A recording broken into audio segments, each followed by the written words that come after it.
하나님 말씀 봅니다. 하나님 말씀 베드로후서 3장입니다. 제가 가지고 있는 성경 387면에 있습니다. 베드로후서 3장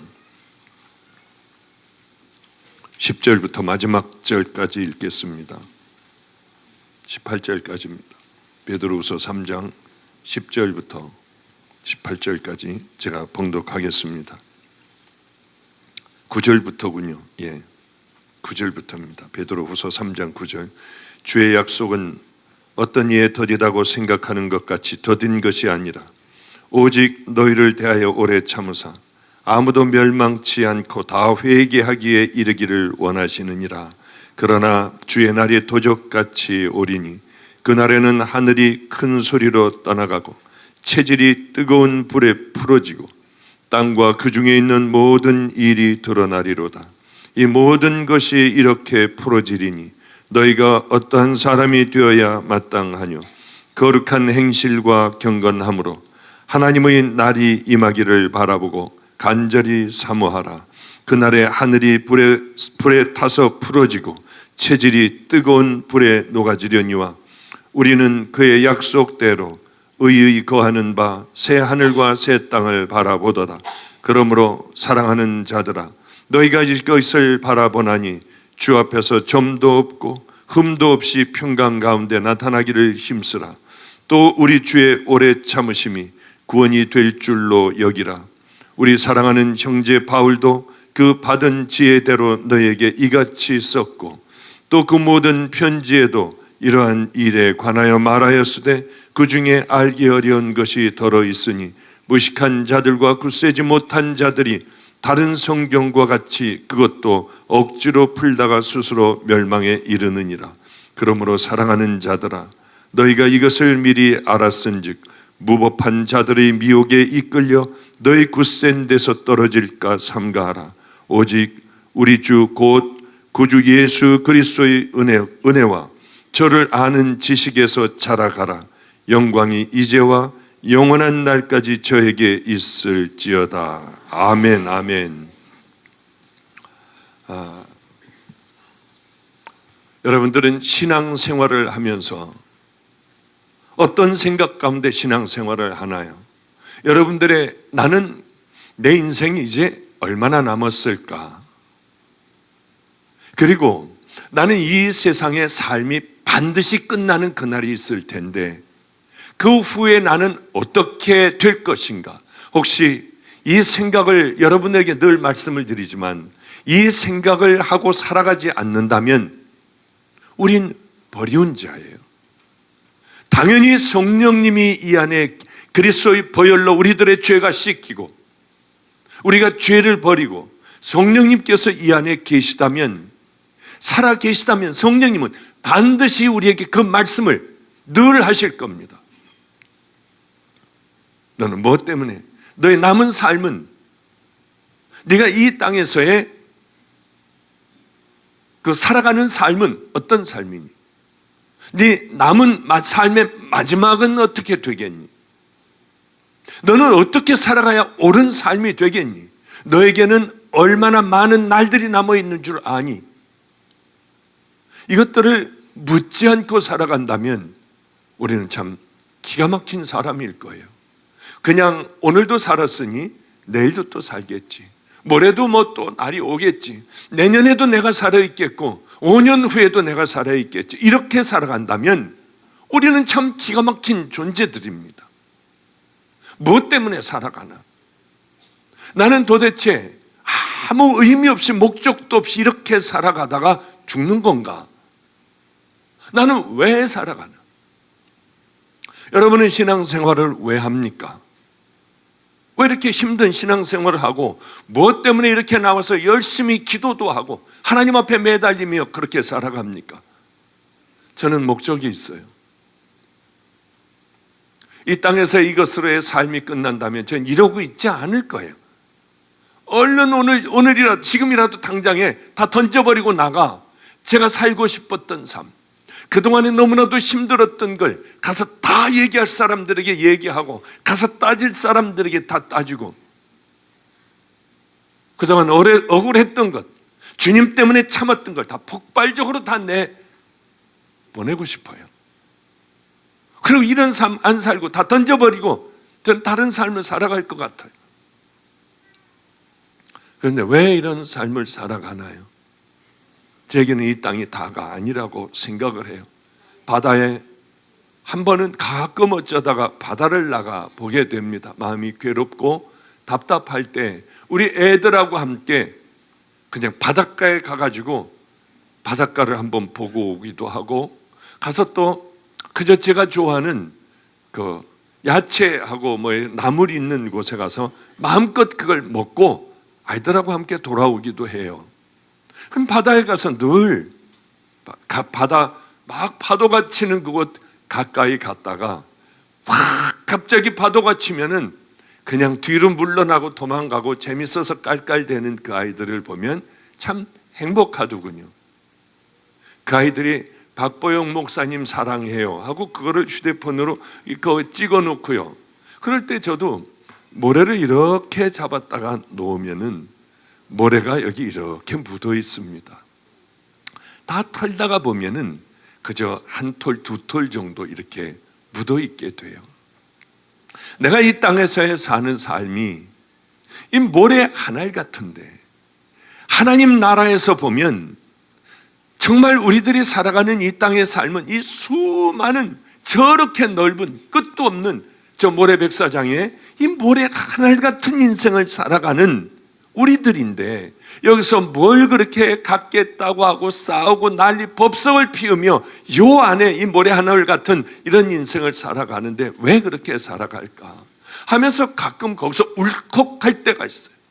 그리고 마음이 뜨거워질 때가 있습니다. 그래, 내가 생명을 다해 주님이 기뻐하시는 이 길, 남은 삶을 살아갈 거야. 누가 뭐라고 하건 뭐 어쨌건 잘났느니 못났느니 그런 소리 하건 안 하건 나는 그 길 믿음으로 걸어갈 거야 하는 그 결단을 모래 하늘 보고 하게 돼요. 하나님 나라에서 보면은 모래 그 전체 백사장보다도, 아니 바다의 엄청난 넓은 그 바닷가를 보며 이것이 파도가 쳐올 때 한 방울 정도 튀길 때가 있어요. 그저 그 한 방울도 안 되는 인생을 살아가며 하나님 나라에 비해서 우리는 뭘 그렇게 세상 끝에 취해서 살려 하고 왜 그렇게 살아갈까? 허무하기가 짝이 없는 인생이,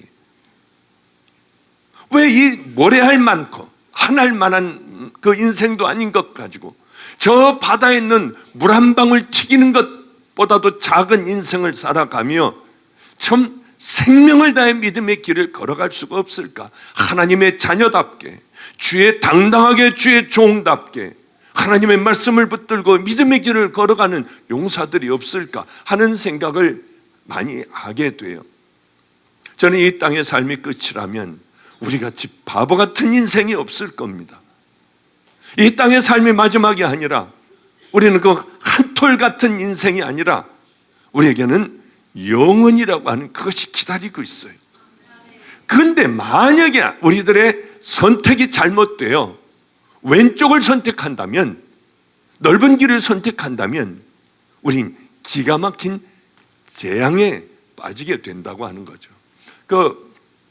오늘 오전에 전 금요일, 목요일 날 여기서 소리 질렀던 자매가 앞에 앉았더군요.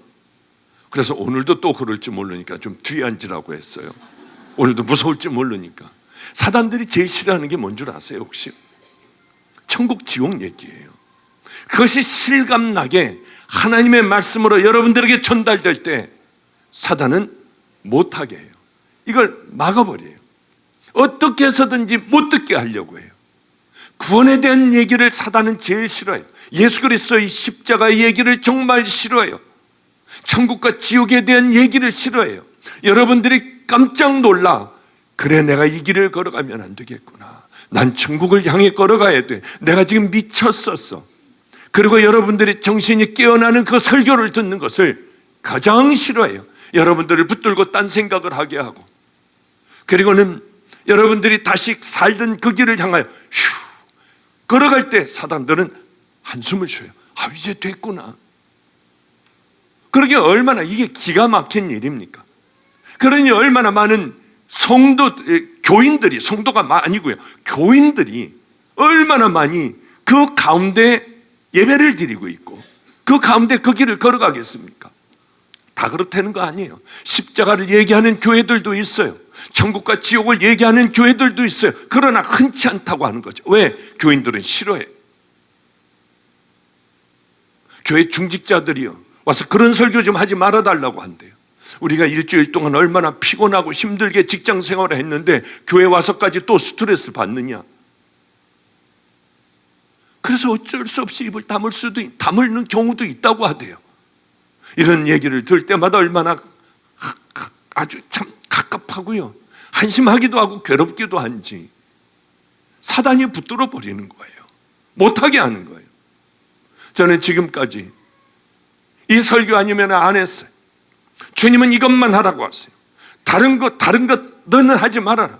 소망을 주는 것, 그것도 좋지만은 그것보다도 가장 중요한 건 난 누구냐, 당신 지금 맞냐, 이게 십자가의 보혈로 진짜 지켰냐, 귀한 은혜의 길을 걸어가냐, 이 얘기를 하는 가운데 말도 못하게 공격을 해요. 괴로워요, 정말이요. 얼마나 많은 공격이 있는지 몰라요. 카톡으로 보면은 심령이 상해요. 그래서 얼른 저한테 카톡하거나 편지하거나 할 생각하지 마십시오. 왜? 보다가 관둬버려요. 왜? 내 심령이 죽어가는데요. 맞는 것 같으면, 저는 올바른 것 같으면 얼마든지 들을 수 있어요. 그런데 여러분들이 오늘 오전에도 말씀드렸지만 제가 못하는 것이 있어요. 예전엔 잘했는데 나이 먹어가면서 안 되는 게 있어요. 이렇게 오래 서 있다가 막 들어가면은 허리가 아파요, 좀. 그러니까 좀 쉬어줘야 하는데, 그런데 바로 또 상담하는 사람들이 방에 꽉 차요. 들어가면은요, 숨을 헐떡거리고 아유 힘들어 하는데도 들어오세요. 그럼 들어오면은 상담을 해줘야 되잖아요. 제가 여기까지 온 분들 별의별 많은 사연을 갖고 있으니 못합니다, 가십시오. 전 그래 본 적이 없어요. 제가 가령 정말 힘들 때는 이 5시 반서부터 하겠습니다 하는 걸 제가 써놔요, 거기. 그러나 끝나고 들어오면 따로 들어오는 분들은 다 해줬어요. 그런데 이제 오래 서 있다가 막 들어가면 허리가 아플 때도 있어요. 이젠 괜찮지만은 오랫동안 이렇게 계속 집회를 하면은 힘들어요. 그러면 들어가서 어떤 포즈가 제일 편안하고 시원하냐면 다리를 꼬고 이 한번 트는 거예요. 이렇게 또 반대로 꼬고 이렇게 트는 거예요. 그럼 그렇게 시원할 수가 없습니다. 그리고 바른 자세를 하면 또 불편해요. 그냥 다리를 꼬는 게 편하네요. 그래서 이제 상담을 들어오면 죄송해요, 성도님, 제가 허리가 안 좋아서 그렇습니다. 그러니 이렇게 다리 좀 꼬고 앉을게요. 아이고, 그러면 뭐 목사님 괜찮습니다 하는데, 그렇지 않은 분들은 여러분들이 상담을 하며 목사님 왜 다리를 꼬시냐, 그게 이제 굉장히 거슬리는 모양이에요. 제가 근데 오는 분마다 다리 꽈서 죄송합니다, 허리 아파서요. 이제 붙여놔야겠어요. 그걸 좀 붙여놓으면 괜찮을 것 같아요. 그리고 왜 이렇게 짜증이 얼굴에 붙었느냐, 그러면 짜증 붙죠. 그러면요, 이렇게 죽어라고 설교하고 오늘도 들어가면 오늘 철야에도요, 그래도 또 상담하는 분들이 또 꽤 여럿이 돼요. 그 상담하고 또 모인 아이들과 함께 말씀도 또 전하고요. 그리고 들어가서 자려고 하면 새벽 1시쯤 돼요. 그럼 그때 또 설교 준비도 하고 내일을 위하여 설교 준비도 하고 이렇게 좀 바빠요. 그러니까 힘든 표정을 하잖아요. 저도 모르게 너무 힘들다 하면은 표정이 틀렸대요. 그런 건 좀 봐주고, 그리고 또 괴로운 게 상담하려면 얼른 딱딱딱딱 해주시면 되는데, 뭘 그렇게 어렸을 때 얘기는 할 필요가 없잖아요. 시부모한테 고통받은 거 그냥 우리 시부모한테 참 힘들었어요, 시어머니한테, 그럼 무슨 말인지 알아먹어요. 너무 많은 상담을 들었기 때문에. 남편 바람핀 거요, 그냥 남편이 그랬어요 한마디만 하면 저분 얼마나 뒤집어질까 다 아는데, 구체적으로 어디 가서 잡은 장면, 어디 가서 뭐 두 번째는 어디서 잡고 뭐 이런 것까지는 구체적으로 알 필요가 없어요. 그러다 보면 저도 표정이 피곤하고 하니까 좀 이 얼굴이 그런 모양이에요. 내가 여기 대전에서부터 왔는데, 내가 대구에서부터 왔는데 어쩌면 그러고서 바로 내쫓아 버리냐. 다음 사람이 여기 잔뜩 있는데 여기서 이거 한 30분을 이렇게 하다가 보면 저쪽에 유리창이 있어요. 누구나 다 내 상담하는 모습을 보라고 크게 유리창을 만들어 놔서 누구나 다 제가 상담하는 모습을 봐요. 문 열어놓고 그 사람들이 들어가서 또 뭐 그렇고 저렇고 할 수도 있지 않습니까? 그래서 아예 유리창을, 이만한 유리창을 상담하는데 들여다 보라고 해놨습니다. 그러면 자꾸 그 상담하는 대로 그저 자꾸 이건 뭐야? 그러고 이렇게 하고 쳐다보는데 저는 볼 수 있지만 이분은 앞을 보니까 고개를 돌리지 않으면 안 되거든요. 이런 부분들이 왜 없겠습니까? 별의별 일들이 참 많아요. 요즘은 이제 제가 두 가지를 못해서 하나님 앞에 죄송해요. 하나는 뭐냐면 무릎을 못 꿇어요. 이렇게 땅바닥에 앉아 있어도 예전에 9시간씩 새벽 기도를 했어요. 무릎을 꿇고요. 그러다 보니까 이제 완전히 고장이 나버리고 무릎을 꿇으려고 하면 소스라치게 아파요. 그래도 신방을 가서는 제가 항상 무릎을 꿇고 기도하지 양반다리를 안고 제가 기도해 본 적은 한 번도 없습니다. 그런데 그게 오래는 못하죠 이제. 그래서 여자같이 옆으로 다리를 이렇게 하기도 하고 뭐 저렇게 하기도 하고 해가면서 열심히 버티는데, 그는 좀 이렇게 서로들 목사님이 오랫동안 저랬구나. 또 하나가 있어요. 또 한 가지는 이제는 고개를 못 숙여요. 머리가 너무 아파서요. 예전에 아마 이렇게 하고 기도하던 시간들이 너무 많아서 뭐 어떻게 됐는지, 여기가 잘못됐는지요, 이제는 고개를 못 숙여요. 이렇게 숙이는 게 제 죄에 대한 숙이는 거예요. 저 뒤에서 근데 이렇게 하고 기도를 하니까 목사님 교만해지셨냐 요즘? 왜 고개를 안 숙이고 하시냐? 고개를 못 숙여요. 이제 이렇게가 안 되는데 어떻게 해요? 이 옆으로 돌리는 것도 이제는 몸을 좀 이렇게 돌려야지 돼요. 자, 이제 병들었구나. 무릎 꿇는 것도 안 되고. 예전에는요, 다리에 물이 차도 그 동물들 놓는 주사 그걸 갖다 꽂아가지고 물 뽑고요, 여기 막 탄력 붕대도 감고 그리고 또 무릎을 꿇고 그래 기도하기도 하고 했어요.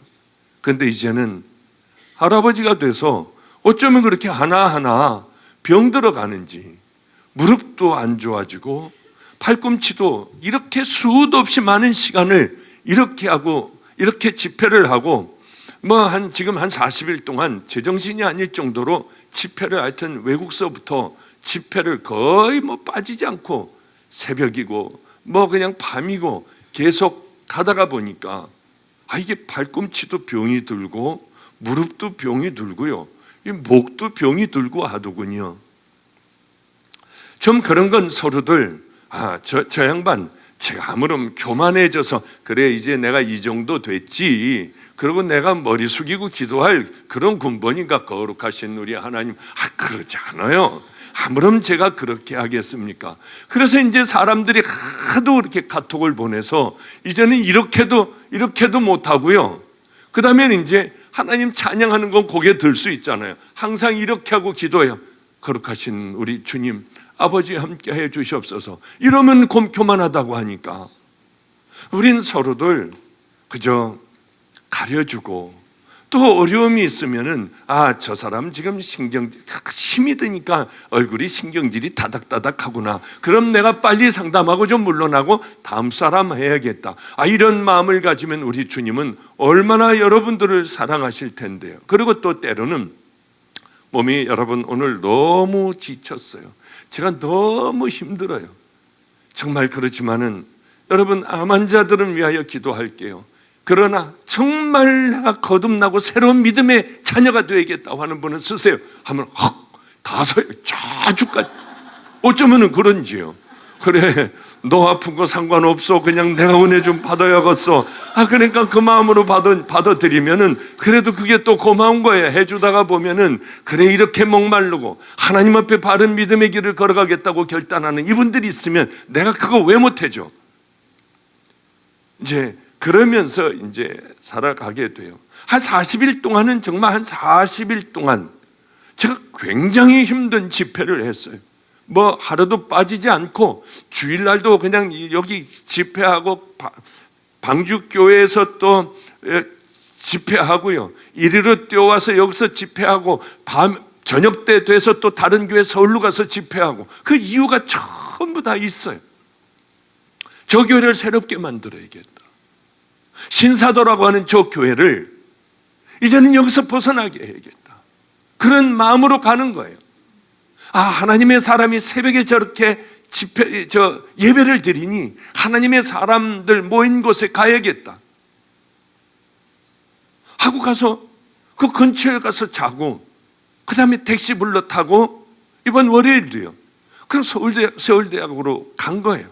가서 집회를 하는 거예요. 한 사람들이라도 더 믿음의 귀한 길로 걸어가게 하기 위하여 이번에는 정말 힘들었습니다. 이단이라고 하는 교회, 사람들에게 손가락질 받는 교회들을 열심히 다녔어요. 사람들은 그래요. 왜 거길 갔느냐? 그러나 이제 질문하지 마십시오. 저는 절에서 부르면 가요. 신사도가 절 부르면 가요. 신천지가 부르면 감사하게 가요. 왜 그러냐면 가서 복음을 전해야 할 거 아니에요. 거기 가서 너도 신사도 아니야. 참 이런 그 좁쌀할 만한 그런 신앙들은 좀 버렸으면 좋겠어요. 특별히 이거 공격하는 목사들이 있습니다. 아주 지지부지한 목사들이 그런 짓들을 해요. 그거 왜 그러는지. 저는 목회 끝난다고 해도 오늘로 끝장난다 해도 저는 분명히 절에를 갈 거예요. 가면 어때요? 가서 당신들이 믿는 그것이 아니라 예수 그리스도가 만군의 여호와 하나님이 우리들의 하나님이시고 예수 그리스도가 구원자라고 하는 얘기를 가서 해야 될 거 아니에요. 당신 잘못돼서 당신 신사도야. 그 잘못된 길이야. 이거 얘기를 해줘야 될 거 아닙니까? 그렇지 않으면 자기 길로 갈 거 아니에요. 이번에도 너무 감사했어요. 어쩌면 한 교회가 그렇게 돌아오는지요. 미국도 마찬가지고 한국도 마찬가지였어요. 이제 다시는 그 길 걸어가지 않겠다 하는데 내가 정말 이 교회 잘 왔구나. 우리 주님이 보내셨구나 하면서 죽을 것 같이 힘들지만 얼마나 세상이 다 내 것 같은지. 왜 이렇게 사느냐 하면은요, 주님 나라를 가야 하잖아요. 주님과 반드시 대면하는 그날이 우리에게 올 거 아니에요. 그때 여러분들 무슨 얘기할 거예요? 왜냐하면 그날은 반드시 여러분에게 와요. 안 오면 얼마나 좋을까요? 누구나 다 한 번쯤은 주님의 심판대 앞에 반드시 서야 합니다. 문제는 뭐냐면 예수님을 믿는 사람들이건 예수 그리스도의 보혈로 씻긴 사람이건 씻기지 않은 사람이건 아니 예수를 모르는 사람이건 핍박을 하는 사람이건 누구든지 한 번은 반드시 서요. 주님을 만나게 돼요. 그런데 준비를 하고 예수를 믿은 사람들에게는 이 만남이 축복의 만남이 될 겁니다. 그러나 예수를 믿지 않는 사람들에게는 이 만남은 저주의 만남이 될 거예요. 안 그러겠습니까? 지옥 가는 그 만남이 될 거예요. 이것은 주님께서 친히 말씀하여 주셨습니다. 그러니까 이 땅에서 하나님께서 기뻐하실 그것으로 구분하실 것이 있다고 하면 바로 그걸 붙들고 목숨을 걸고 그 길을 걸어가야 하는 거예요. 저는 공부를 못했습니다. 진짜 공부를 못했어요. 왜 이렇게 공부하면 달랑달랑 겨우 붙든지 아니면 떨어지든지 뭐 이게 제 인생의 시험에 관한 그 스트레스였어요. 시험을 보면 왜 이렇게 다 떨어지는지요. 이게 고민이더군요. 뭘 시험을 보면 하여튼 중학교 올라갈 때도 다 떨어지고 하여튼 이 대학교에서도 가면 밤낮 재시험이고 떨어지고 밤낮 이렇게 살았어요. 남들이 1시간을 공부하면 될 걸 저는 2시간을 해도 이걸 잘 이해를 못하고 잘 따라가지를 못했어요. 정말이에요. 이건 제 고백이에요. 진실한 고백이에요. 그러니까 대학원을 2개나 나왔는데도 대학원 때는 제가 공부를 다 잘했어요. 그런데 왜 그렇게 그때는 못했는지 몰라요. 그런데 저에게 가장 큰 열등감이 공부예요. 그래서 누가 공부 얘기를 하면은 벌써 가슴부터 벌렁거려요. 이번에도 집회를 갔는데 시카고에서 저하고 동기 동창이라고 하대요. 여기 왔는데 어떤 목사님이 저를 LA에서 목회하는 분이 저를 찾아왔는데 난 누구야? 너 우리 3학년 6반이었잖아 하는데 가슴이 철렁하는 거예요. 그래서 그냥 살살 달래가지고 내년에 내가 4월 달에 내가 집회 가겠다 해가지고요. 그런데 이게 괴로운 거예요. 저 친구가 나에 대해서 자세히 알까 봐. 그렇게 공부를 진짜 못했어요. 저는 머리가 안 좋아요. 진짜 머리가 안 좋은 사람이에요. 그런데 딱 한 번 그 시험에 자신이 있을 때가 있었습니다. 그게 언제냐면은 국가고시라고 있어요. 이제 의사가 되는 시험. 그 시험은 제가 완전히 준비를 해놨어요. 완전히. 그래 이제는 언제나 해도 든든해. 뭐든지 다 하여튼 이거 제 시험 보는 그 인생에 이거 하나 자신이 있더군요. 그런데 그날을 기다렸어요. 기다려지는 거예요. 시험이 정말 이게 희한하게 기다려지는 거예요. 제 일평생에 딱 한 번요. 어려서부터 시작해가지고 어른이 돼서 의사 국가고시 시험 볼 때까지 딱 한 번이 기다려졌어요. 다른 시험들은 다 아주 이거는 심판이에요. 이건 저주예요. 저에게 시험 시간이 다가올수록 저는 이거 아주 저주예요. 그런데 의사 국가고시 시험번은 그거 하나만큼은 자신이 있었습니다. 왜? 여러 번을 반복해서 보고 이미 이제 이 안에 모든 거 탁 하면은 다 이렇게 알게 되었으니까 그때는 시험이 기다려지대요. 왜 그렇게 시험이 기다려지는지요? 이게 시험이 아직도 보름이나 남았다는 게 이게 아주 불만이에요. 제게 참 제 혼자 생각하면서도 꼴값이다 꼴값이야 너. 그런데 예상대로 아주 그냥 막 보자마자 그냥 다 꽉 채우고 그리고 나왔던 기억이 나는데요. 그렇게 보고 나오니 그래 그럼 얼마나 뿌듯한지요. 세상에 다른 시험을 내가 이렇게 좀 봤으면 얼마나 좋았을까 하는 생각이 제가 들었어요. 그런데 이런 것들은 그건 제가 죽을 때까지 안 잊어버릴 거예요. 치매가 온다고 해도 바로 그때 그 시험을 기다리던 그 생각은 제가 안 잊어버릴 거예요. 남들은요 그래서 다 보통 그렇게 본 거를 저는 오래간만에 준비를 하여 그렇게 평생에 기억이 남는 그런 제게 시험이 되었죠.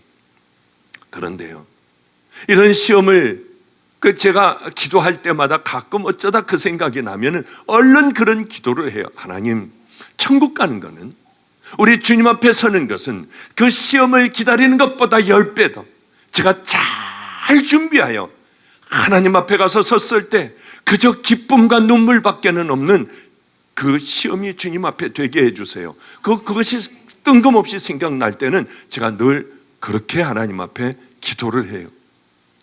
그런데 하나님 앞에 서야 한다는 그 사실을 아는 사람이 교회를 다니면서 여러분들 가운데 인터넷 성도들 가운데요 이것을 아는 사람이 있는가 하면 모르는 교인들이 수도 없이 많이 있더라는 거예요. 저는 여러분들에게 밤낮이 얘기하니까 당신 어디로 가고 있나? 당신 정말 십자가에 보혈로 씻겼으면 이렇게 안 한다.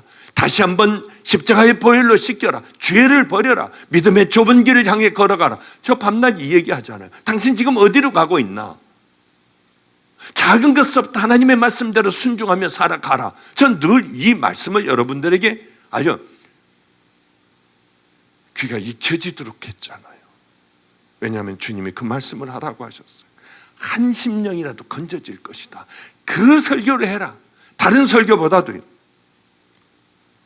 그런데 교회를 다니며 이런 사실들 하나님 앞에 서야 한다는 사실을 꿈에도 생각지 않고 교회를 다니는 사람들이 우리 주변에 얼마나 많은지 몰라요. 여러분은 어떻습니까? 여러분은요, 다른 사람 말고 여러분은 어떻습니까?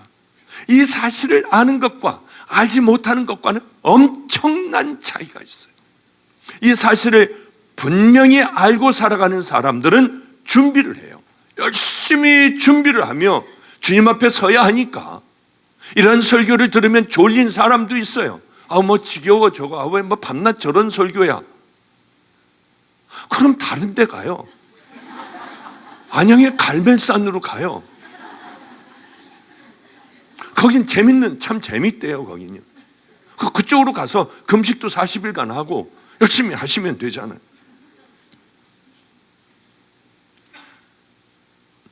이런 사실을 아는 사람들은 준비하는 삶을 살 수밖에 없습니다. 그러나 이 삶을 모르는 사람들 준비를 하겠습니까?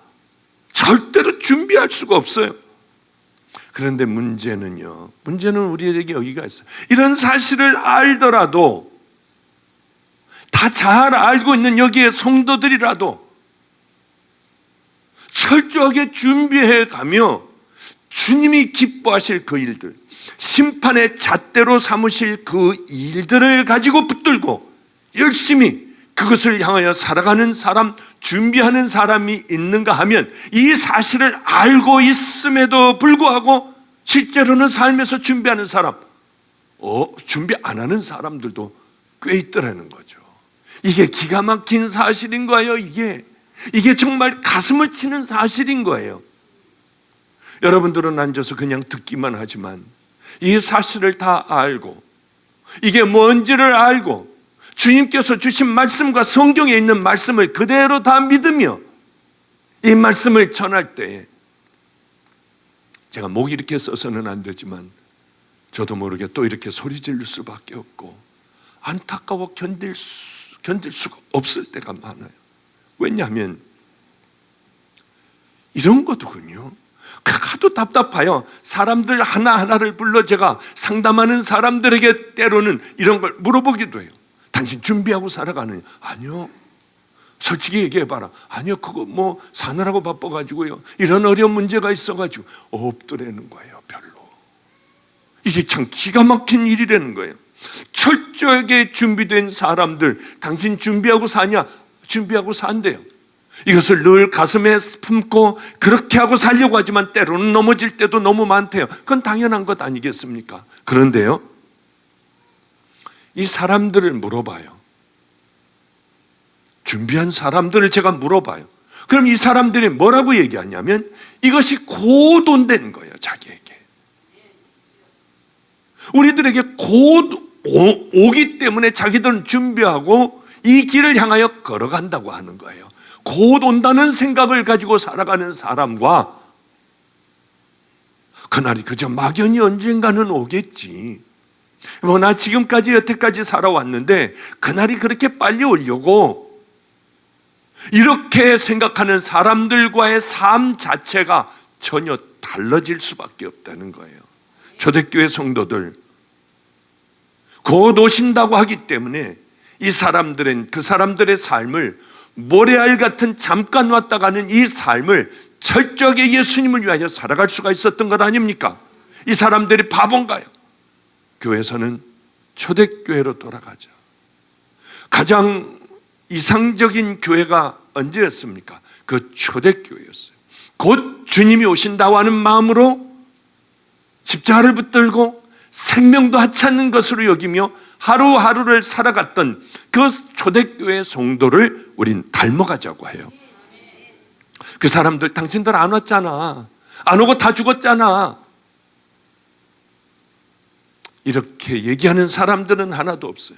가장 귀한 것은 내게도 곧 그날이 조만간에 이루어질 것으로 알고 살아가는 사람들은 초대교회 성도들의 마음과 믿음을 가지고 살아가는 사람입니다.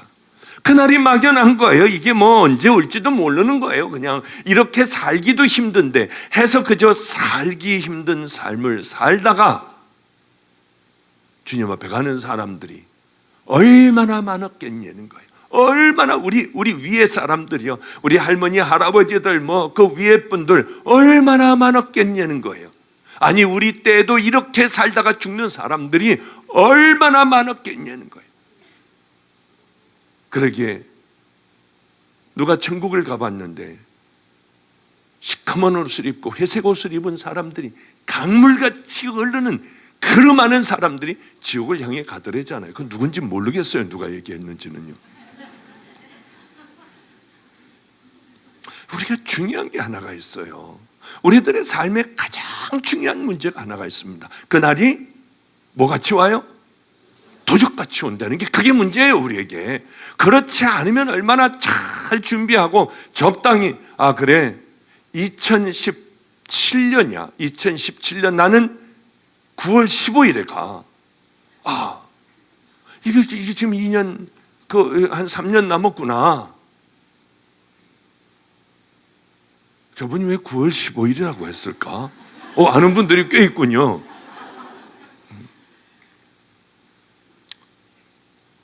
그러면 한 3년 남았을 거야. 그래도 2년 한 몇 개월 남았으니까 천천히 준비하다가 이제 마지막 6개월쯤 남으면 그때는 내가 미친 듯이 가서 금식도 하고 하나님 앞에 내 재산 팔아가지고 다 나눠주기도 하고, 그래, 이렇게 하면은 될 거야. 그러면 얼마나 좋겠습니까마는 그렇지 않다고 하는 거예요. 그날은 도적같이 우리에게 오는 거예요. 네팔에 있는 분들 얼마나 황당했겠어요. 그저 가만히 있는데 그냥 지진이 일어나는 거예요. 이게 지진이 뭐 그냥 30분, 40분 일어나는 게 아니라 지진 그저 몇 초 동안에 흔들리면 이게 다 무너져 버리고 뭐 죽고 난리가 나는 거 아니겠어요? 누가 알았겠습니까? 그렇게 될 줄 누가 알았겠어요? 준비하지 못한 사람들은 갑작스러운 상황 때문에 낭패를 당합니다. 지금 준비하지 않은 사람들, 그래, 난 나중에 이거 지금 건강하니까 나중에 좀 실컷 좀 이렇게 살다가, 그리고 주님의 때에 이렇게 좀 가까울 때 그때쯤에 얼른 준비하면 되지. 혹시 하나님이 바보라고 생각하십니까? 그렇게 딱 계산하고 그때쯤에 싹 예수 믿어서 싹 천국의 맨 끝자락이라도 나 붙들고 가야겠어. 그게 가능할까요? 왜냐하면 건강해도 안 돼요. 건강할 때 잘 준비하고 지금 막 회개하고 지금 죄하고 싸우고 나를 십자가에 못 박고 주님이 기뻐하실 그 일들을 향하여, 좁은 길을 향하여 걸어가는 것도 지금서부터 해도 어려운데, 주렁주렁 호수에 달고요, 그리고 산소 호흡기 끼고, 그리고 그냥 숨 쉬는 것도 어려워서 눈을 부릅뜨고 숨을 벌떡거리고 쉬는데, 이때 주여, 이게 되냐는 거예요. 이게 건강할 때도 안 되는데 이게 되냐는 거예요. 나는 그럼 병에 걸리면 되겠지. 이렇게 건강할 때도 이게 기도도 잘 안 하고 마음대로 살아가는데 암에 걸려 아프기 시작하고 얼마 안 남았는데요, 그게 통증 가운데 그냥 진통제를 먹고 빨고 붙이고 해가면서 하는데 이게 되겠냐는 거예요. 안 된다는 거죠. 거의 틀림없을 거예요. 우리들의 지금의 삶, 여러분들의 지금의 신앙, 여러분들의 지금의 이 상태로 아마 거의 틀림없이, 거의요, 다 그렇다는 건 아니지만 거의가 다 이 신앙으로 하나님 앞에 가요. 어쩌다가 여기서 또 달라지고 막 그냥 목숨을 걸고 그냥 오늘 밤에 불을 만나 그냥 불을 받아 뒹굴고 하면서 어쩌다가 정말 개천에서 용이 나오는 경우는 있을지라도, 용이라는 말씀은 안 된다고 하더군요. 개천에서 잉어가 나올 수는 있어도요, 그게 안 된다는 거예요. 지금의 신앙으로, 여러분들이 살아온 삶으로, 십자가의 보혈로 씻겼느냐 안 씻겼느냐에 따라, 어느 길을 걸어왔느냐에 따라 여러분들은 하나님 앞에 지금 이 신앙으로 심판을 받는다는 거죠. 이 기도를 하세요. 지금보다 더 나빠지지 않게 해주세요. 왜? 나이 먹으면 더 나빠지기 시작해요. 더 믿음이 강해지는 게 아니라, 할머니 할아버지들, 믿음 좋은 할머니 할아버지들 봤어요? 뜨거워서 눈물 흘리며 쥐야쥐 하는 할머니 할아버지들 봤어요? 못 봤을 거예요. 그냥 앉아서 그냥 이렇게 아버지 주여 주여 하다가 졸다가 또 주님, 대부분 다 그렇잖아요. 특별히 할머니들, 권사님들은 그래도 새벽에 가가지고 기도하고 졸다가 뭐 4주를 가까이 하게 하면 이렇게 하지만은 할아버지들 한번 좋은 신앙들 봤나요? 할아버지들 좋은 신앙들 못 봤을 거예요, 아마. 왜냐하면은 나이 먹어가면 갈수록 우리들의 믿음은 떨어져 나가요. 우리들의 감정서부터, 우리들의 결단서부터 이게 나이 먹으면은요 소망을 잃어갑니다. 아니, 나이 많은 할아버지 할머니들이요, 어우, 야, 아침에 일어나니까 이거 막, 어우, 그냥 막 이거 소망이 막 끓어 넘치고, 정말 이게 웬일이야, 이게, 이런 걸 보셨냐고요? 없어요. 그런 분들 없어요. 나이 먹어 가면 갈수록 몸은 점점 쇠해가요. 의욕은 점점 떨어져 가요. 그리고 뭘 하고 싶은 것도 없어요. 나중에 할머니, 할아버지들 되면요, 코에 파리가 붙어도 그냥 이것도 붙여하는 거예요. 여기서 그냥 이렇게 하고 말아요. 이게 안 되는 거예요, 이게. 그런데 여기에 무슨 믿음이 들어가서, 불같은 믿음이 들어가서 뭘 이 믿음이 저 믿음이 되고, 아니에요. 나이 먹어갈 때는요, 뭘 해야 하느냐면 그저 이 믿음 지키는 것, 지금까지 내가 지켜왔던 이 믿음 지키는 것, 이것 가지고 싸우지 않으면 그 믿음마저 다 털어먹더라고요. 저는 많은 사람들 만나봤잖아요. 그리고 저는 공부를 못했기 때문에 항상 뽑았어요. 시험에 나올 걸 뽑아서 했어요. 여기에서 나오면 다행이지만 안 나오면 아주 재난이에요. 그럼 낙제하는 거예요, 그냥. 둘 중에 하나예요. 근데 이미 이렇게 그걸 자꾸 하다 보니까 잘 뽑았어요. 성경을 보면서 저는 자꾸 뽑아요. 사람들하고 상담하면서 자꾸 뽑아요. 어느 교회 많은 사람들하고 다니며 정말 세계를 돌아다니며 뽑아요. 그 교회에서도 뽑아요. 좋은 거 뽑고, 목사님 만나면 좋은 거 뽑고, 아우 저건 안 되는 거구나, 저건 나도 버려야지, 이러면서 저는 뽑고 살아왔어요. 그러면 우리 교회는 이 길을 걸어갈 거야. 저 교회, 그래, 이렇게 내 양들은 내가 이렇게 천국 가게 할 거야, 이런 마음들을 갖고 살아가지 않겠습니까? 자꾸 뽑다가 보니까 나이 먹어서 문제구나. 이제 내가 정말 나이 먹어가면서는 하나님 앞에 내가 정말 생명을 다해 믿음의 길을 걸어가지 않으면 다 털어먹겠구나 하는 생각을 제가 많이 하는 사람이에요. 은퇴한 분들 많이 볼 거 아니에요. 우리는 이대로 서요. 하나님 앞에 이대로 서는 것만도 감사한데, 여러분들 이대로 선다면 어떻게 되겠습니까? 그러니 지금 우리는 이렇게 이 자리에 있어서는 안 돼요. 오늘 본문은 베드로 사도가 초대교인들에게 쓴 베드로 전서, 베드로 후서 두 번째 편지예요. 그래서 베드로는 뭐라고 하느냐면, 재림을 맞을 준비를 철저히들 하고 있어라. 이것이 이 신앙이요. 그러면은 지금 초대교회인데 이게 만 2000년이 지났는데, 그치, 예수님 재림도 안 했는데, 우리 보고 또 하라고 하면, 우리 때는 오겠나, 이런 생각을 할 겁니다. 그러나 이걸 그렇게 봐서는 안 돼요. 주님은 분명히 재림을 하시지만은 그 신앙, 주님이 곧 오신다고 하는 그 믿음으로 살아가는 신앙이 가장 귀하기 때문에요. 우리는 그의 약속대로 위에 거하는 바 새 하늘과 새 땅을 바라보는도다. 우리는 저 천국을 소망하며 새 하늘과 새 땅을 바라보며 저 하늘을 바라보며 살아가야 한다.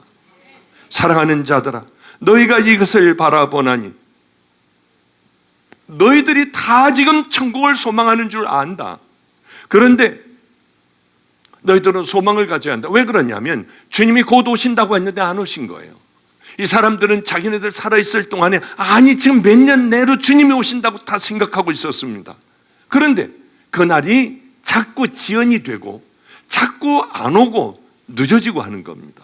그러니까 재림 신앙에 대하여 믿음의 근간들이 다 흔들리기 시작을 했어요. 우리들 같이 누가 재림하신다 하면 저 이단 아니야? 하는 정도로 그렇게 다들 예수님의 재림하면 이거 뭐 말도 안 돼, 이거 예수님이 언제 오실까? 그러나 오늘 본문의 베드로 사도는 너희들 깨어서 기다려야 한다. 지금 오시냐 안 오시냐, 곧 오시냐, 우리 살아있을 때 오시냐 안 오시냐, 그 문제가 아니에요. 주님이 곧 오시고 우리에게 곧 오신다는 그 신앙으로 살아갈 때 우리가 생명을 다해 바로 순간순간을 살아갈 수가 있지 않겠습니까?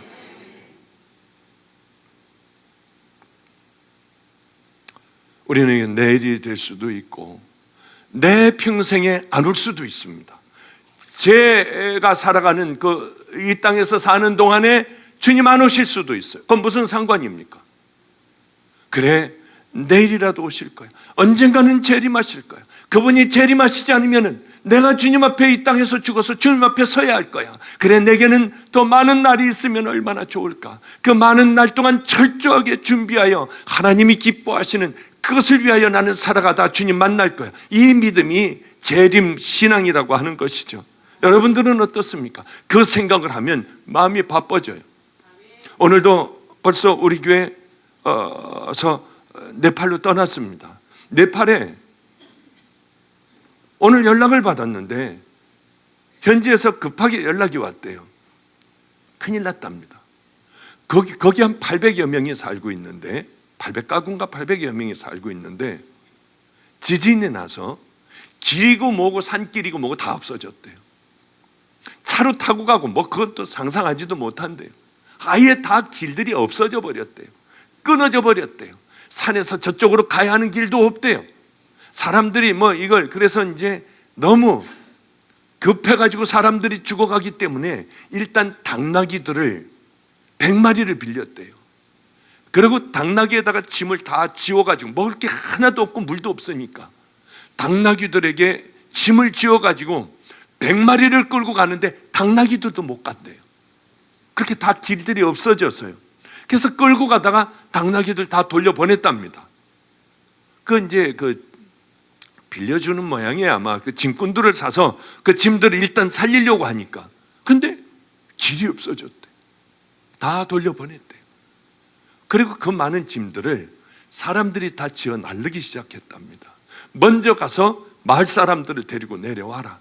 그 오랜 시간 동안 내려오고 또 같이들 짊어지고 완전히 길이 끊겨 사람들이 쳐다보지도 않는 그곳을 향하여 걸어갔어요. 저는 의사가 좀 거기 우리 갈 때 같이 가면 얼마나 좋을까. 그렇게 다친 사람들이 많다고 하니까요. 좀 이런 곳에 제가 가겠습니다 해서 가서 목숨을 걸고 바로 그것을 저 사람들은 예수 믿는 사람들이대. 우리가 아무 말 하지 않아도 저 사람들은 도대체 저 사람들이 믿는 예수는 누굴까? 심어주고만 온다 해도 우리들의 하나님을 향한 뜨거운 그 일들은 우리 주님이 얼마나 기뻐하실까 하는 생각을 했습니다. 우리 집에 있는 분에게 열심히 아이들을 돌보는 분에게 한 달간을 휴가를 줄 테니 부모님에게 갔다 와라. 그랬더니 목사님, 그 한 달간의 휴가를 주신다면 네팔로 가서 거기 있는 분들 밥을 해주면 그래도 될까요? 한데 굉장히 고마웠어요. 예전 같으면 예, 얼른 난 집으로 갈래요. 네팔은 싫고, 네팔은 말도 꺼내지도 않고 고향으로 먼저 갔다 오랫동안 보지 못한 부모님들을 보고 올 텐데, 중국으로 가서 부모님을 보고 올 텐데, 목사님 저는 괜찮아요. 거기 안 가도 돼요. 네팔에 가서 그분들 밥이라도 해주고 잔 심부름이라도 하다 오면 안 될까요? 얼마나 고마웠는지. 그래, 얼른 그곳으로 가시라고 하고 떠나기로 했어요. 이게 뭐냐면 우리는 준비를 해야 된다고 하는 거죠. 준비요. 열심히 준비를 하며 믿음의 길을 향하여 하나님이 기뻐하실 그것을 향하여 그 길을 걸어가야 돼요. 제가 이번에 외부 집회를 이제 주일날도 했어요. 금요일, 토요일, 주일까지 했습니다. 그리고 그 다음 날은 또 아침 7시부터 집회가 있었고요. 정말 힘들었어요. 한 5주 정도는 제 일생에 가장 힘들게 이게 뛰었던 그런 집회 같습니다. 근데 가다가 보니까 집회를 거기 이제 서초동으로 해서 가다가 보니까 어마어마하게 큰 교회가 있더군요. 어마어마해요. 엄청나요. 새로 지은 그 교회를 가면서 정면으로 봤습니다. 갈 때마다 보는 거예요. 올 때마다 보는 거예요. 갈 때마다 보는 거예요. 어마어마하더군요. 교회 지하실로 내려가면 지하철이 바로 연결이 돼 있고요. 얼마나 대단할까. 저 교회는 도대체 얼마가 들었을까. 그런 생각을 했어요. 제가 기도하면 하나님이 들어주시거든요. 그래서 제가 그 교회를 붙들고 기도했습니다. 하나님, 저 교회 담임 목사로 가게 해주세요. 그런 기도를 제가 했어요. 저는 감리교회고 거긴 장로교회니까 안 될 수도 있지만 하나님이 하시면 될 거 아니에요. 또 아멘입니까? 그냥 농담으로 하는 얘기예요. 근데 전 진짜 기도했어요. 만약에 저를 저 교회 담임자로 보내주신다면 저쪽 동은 다 팔아서 저쪽 땅은 싹 팔아가지고 네팔에도 보내고 이 땅에서 작은 교회들, 이 교회에 있는 사람들 먼저 작은 교회들 다 주변에 보내요. 여러 교회들을 살려버리고 일단 한 1,000억은 될 것 같더군요. 저쪽에 있는 저 건물을 먼저 뚝 띄워가지고 팔아버리고 그래서 그 돈으로 저쪽으로 가서 막 마음껏 하나님의 일을 좀 하고 분명히 제가 하나님 앞에 약속할 테니 저를 담임자로 보내주세요. 그냥 제가 그렇게 기도해. 생각은 기도 마음대로 못합니까? 제 마음대로 기도는 할 수 있잖아요. 근데 이런 얘기를 들으면 또 이단이다, 목사님이 저 S교회를 달라고 했다, 기도했다, 그런다고 주시느냐, 하나님이 별의별 얘기가 다 돌 거예요. 그러나 기도는 내 마음 아니에요. 기도는 삼성그룹 저를 좀 주세요, 하나님. 열심히 그럼 아주 이 몽땅 다 팔아가지고 하나님 나라를 만들 테니까. 그 기도 못 하나요? 꼭 그렇게 하고 싶어요. 하여튼. 근데 여러분, 저 떠나가도 섭섭해하지 마세요. 그냥 거기 가서 그 일 하고 있다 생각하면 되실 거 아니에요? 삼성그룹이요. 원래 가전제품은 소니가 제일이었습니다. 그런데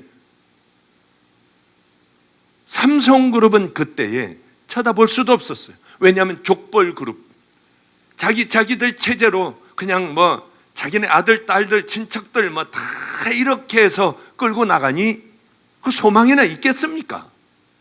그래서 다들 별로 신경도 안 썼습니다.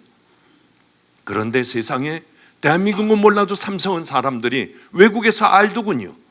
왜 이럴까요? 이건희 회장이 뭘 했느냐 하면 준비하는 경영. 준비해야 된다. 준비하지 않으면 다 무너진다. 5년, 10년 뒤에, 20년 뒤에는 어떻게 돼? 1년 후에는 여기는 삼성은 어떻게 될 건가? 그리고 지금 잘 나간다고 너희들 이거 먹고 산다고 이거 가지고 너희들 안심하지 말아라. 이제 일자리도 없어지는 그때가 올 거다. 다 쓰러져 버리는 그때가 올 거다. 준비를 하자 하고 미리 열심히 준비했어요. 그래서 지금의 삼성그룹을 만들었더군요. 그런데 그런 걸 이렇게 보며 저는 이런 생각을 해요. 우리들의 신앙도 준비하는 신앙. 지금 당장의 교회를 다니면 집사를 맡고 권사 장로를 맡고 그것이 다 썩어질 것 아니에요. 하나님 앞에 가면은 너 장로랬어 네가? 야 이놈아 너 장로를 하다 왔니? 아마 그럴 것 같아요. 제가 보기에는. 여러분들은 하다 할 것 없으면 장로하세요. 하다 할 것 없으면 대통령 우리 애들 보고 너 먹고 살 거 없으면 그 다음에 하다 할 거 없으면 대통령 되라. 그거 얼마나 골치 아파요 그거요. 우리 신앙도 마찬가지예요. 우리 신앙도 준비하는 신앙. 그렇게 세상의 지혜도 준비하는 그런 5년, 2년, 5년, 10년을 준비하는 그런 경영을 하는데 우리 믿음의 사람들은 어떻게 해야 되겠나요? 제가 밤낮 그 얘기 하잖아요. 은퇴할 준비, 무슨 보험, 무슨 보험들 여러분들 열심히 들잖아요. 이제 나이 먹어가지고 힘 다 빠진 후에 그냥 파리도 귀찮고 뭐 그냥 이럴 때 좀 잘 살아보려고 열심히들 뭐도 들고 뭐 이 개도 들고 하여튼 열심히들 들잖아요. 그런데 신앙의 준비는 안 하는 거예요. 10년 뒤를 내다보는 그런 교회를 5년 뒤를 내다보고 10년 뒤를 내다보는 그 교회는 그렇게 별로 없어요. 그런데 우리에게 가장 중요한 것, 교회가 가장 중요한 일은 내 양들이 주님의 심판대 앞에 설 그 날을 준비하게 하는 것이 저는 가장 아름답다고 봅니다. 천국을 준비하는 그 삶이 없다고 하면 우린 미친 사람들 아니에요. 그것 위해서 열심히 이렇게 우리가 하나님을 섬기는데 그것 없이 살아간다고 하면 이걸 빼놓고 우리들이 교회 가서 열심히 일들하고 섬기고 성가대도 하고 뭐 찬양도 하고 난리법석을 핀다고 하면 이거 얼마나 기가 막힌 일이겠냐는 거예요. 이 미친 짓 아닌가? 이제 말씀을 벌써 마칠 때가 됐네요. 이제 시작을 좀 하려고 했는데 이건 내일 해야겠군요. 내일 해야겠어요. 저는 그런 생각을 해요. 교회가 뭘까? 교회는 양들을 심판대 앞에 서기에 잘 준비해야 된다. 교회는 생명을 살려야 한다. 교회는 이웃을 내 몸과 같이 사랑하는 그 삶을 살아야 하고 주님이 기뻐하실 그 일들을 교회는 열심히 많이 해야 된다고 저는 생각해요. 물론 큰 교회들이 많은 하나님의 일들을 더 많이 하겠지만 정말 바보 같은 사람들이 많아요. 제가 생각하기에. 아니, 제가 힘이 있을 때 가만히 보니까 제가 지금 힘이 있더군요. 말을 하면은 다 말들을 들어먹어요. 이렇게 이제는 네팔을 가야지. 예, 가겠습니다. 바로 네팔을 가는 거예요. 여러분들 네팔 위해서 헌금 좀 해야죠. 그럼 열심히 헌금을 하는 거예요. 나는 이제 교만한 게 아니라 야, 내 말에 권세가 생겼구나. 그러면 내가 뭐 해야 될 건가 지금? 이 입을 가지고 지금 뭐 해야 될 건가? 그래, 하나님이 기뻐하시는 그 일, 말만 하면 되니까 이 말 저 말 하나님이 기뻐하신다고 하는 건 다 말만 하자. 많이 말을 하자. 너무 요즘 말을 많이 하니까 받아 쓰다가 이게 너무 일이 많으니까 그 다음에는 이게 완전히 다 풀어졌어요. 지금 이 말씀, 제가 얘기한 것들을 다 지켜나가는 게 너무 어려운 모양이에요. 잠깐 쉬었다 얘기해야겠다. 그래서 얼마나 많은 얘기들을 하며 교회가 지금 얼마나 많은 일들을 하는지 몰라요. 목사님, 큰일 났어요. 우리 교회가 헌금은 무지하게 들어오는데 교회 돈이 바닥이 났어요. 그 얘기 들을 때 얼마나 고마웠는지 몰라요. 하나님 감사해요. 교회는 늘 바닥을 치는 교회가 되게 해주세요. 아니, 많은 돈을 모아놓으면 뭐 하나요? 그거 저 준다고 하면 전 열심히 모을 거예요. 그런데 저 은퇴할 때 아마 저는 한 푼도 안 받기로 했으니까 안 받는 대신에 마음껏 다 써버리면 되잖아요. 그거 얼마나 좋아요. 싹 써버리고 다음에는 임철 목사가 힘들겠지만 싹 다 써버리고요. 그러면 사람들이 방주교회를 칭찬할 거고 박보영 목사 하면 저 좋은 사람, 좋은 일 많이 한 사람이야. 그 얘기라도 들을 수 있잖아요. 그 얘기 안 들어도 좋아요. 그런데 사람들은 이걸 모르는 거예요. 놔두면 내 돈이 되는 줄 알아요. 열심히 더 모으려고 해요. 이렇게 바보가 어디 있을까요? 남의 돈인데 막 쓰죠. 그냥 하나님이 기뻐하시는 데다 막 다 써버리죠. 요즘은 돈 쓰는 맛에 제가 살아요. 얼마나 좋은지 몰라요. 어저께도 간 이식한 목사님 사진을 어느 분이 보내왔어요. 어쩌면 저보다도 더 건강하신지요. 죽음 바로 문턱에서 살아난 분들이 얼마나 많은지 몰라요. 이분 저분들이 얼마나 내 주변에 불행했던 분들이 이제 막 일어나기 시작하고 그 교회가 일어나기 시작을 하고요. 그래서 이제는 강력한 영향력을 미치는 교회를 또 하나를 만들어야겠다 해서 우리는 이제 또 지금 준비 중이고, 이제는 좀 큰 교회로, 규모가 큰 교회로 나가가지고 거기서 띄워주고 거기서 그 일들을 하고 거기서 복음을 전하고 바로 이 말씀을 전하는 그 훈련들을 열심히 지금 하고 있어요. 얼마나 하나님 앞에 감사한지 몰라요. 여러 사람을 살리는 게 교회가 해야 될 일이고 목사가 해야 될 일이고 양들이 해야 될 일 아니겠습니까? 그런데 여러분, 이제 말씀을 마치며 그 방법을 일러줄게요. 너무나 많은 사람들이 목사님, 저 이제 정말 하나님이 원하시는 그 삶을 이제 그렇게 그 믿음으로 살아가려고 하는데 어떻게 해야 돼요? 이렇게 물을 때마다 괴로워요. 목사님, 섬김의 손길과 또 나눔의 사람들은 도대체 뭐가 달라요? 어디에다 뭘 해야 돼요? 이게 뭐예요 이게? 그럴 때마다 참 답답해요. 왜냐하면 수도 없이 말씀을 해드렸어요. 나눔의 사람들은 복지재단입니다. 가난한 사람들 돕지만은 여기에서 하나님에 관한 선교에 관한 것들을 하려고 하면 이건 법적으로 걸려요. 제가 걸려 들어가요. 아무것도 못해요. 그러니까 여기에서 환희 보육원을 도우려 해도 못 돕게 해요. 아무것도 못하게 해요. 이렇게 네팔 어려운데 어디 어려운데 누가 죽어가고 누가 힘들 때 아무것도 못 도와요. 그러기에 우리는 섬김의 손길을 하나를 만들었어요. 여기서 뭐든지 다 도와주는 거예요. 나눔의 사람들도 도와주고 환희 저 보육원도 도와주고, 네팔이 어렵다고 하면 네팔도 도와주고, 여긴 정말 막강한 일, 뒤에서 딱 있다가 마음껏 할 일, 그리고 제가 꿈꾸던 그 나라가 있어요. 하나님 나라요. 정말 가난하고 죽어가는 사람들, 버려진 애들, 1년에 8천 몇백 명의 애들이 버려진다고 하니 그런 일들을 우리 말없이 해나갈 거예요. 그 일들을 하기 위한 바로 그겁니다. 다 어려워질 때, 제가 은퇴하고 나면 얼마나들 또 도움의 손길들이 끊기겠습니까? 그럴 때를 위하여 대비해놓고 마음껏 쓰고 하는 거예요. 얼마나 감사한지 몰라요. 많은 사람들이 물어요.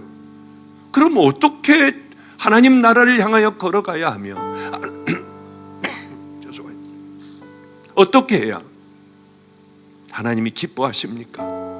난 뭘 어떻게 해야 합니까? 이제 시작하려고 하는데 늘 여러분들에게 말씀을 드려요. 작은 것서부터 훈련하는 거예요. 작은 것서부터. 그러면 훈련해 나가. 2번 묻지 마세요. 그게 비결입니다. 마태복음 5, 6, 7장을 늘 마음속에 읽으며 예수님이 뭘 좋아하실까의 기준을 마음속에 세우고 이제 하나하나 작은 것서부터 용서도 하고 때로는 가지고 있는 것 전부를 가난한 사람들을 돕기도 하고, 때로는 미친 듯이 하나님 나라를 향하여 걸어가고, 때로는 기도도 좀 안 해보던 기도도 엎드려 해보고 작은 것부터 하자고 하는 거죠. 내 더러운 약점이 있어요. 하나님이 보시기에, 나를 보시기에 이거는 보시기만 하면 아이고 싫어서 어쩔 줄 모르시는, 고개를 돌리는 그런 더러운 부분이 있습니다. 그 부분을 가장 강한, 하나님이 가장 보석같이 빛나게 여기실 그걸로 바꿔버리는 거예요. 가령 예를 들어서 내가 남들에게 말로 자꾸 상처를 줘요. 실족을 시켜요. 싸워요. 내가 가기만 하면 싸워요.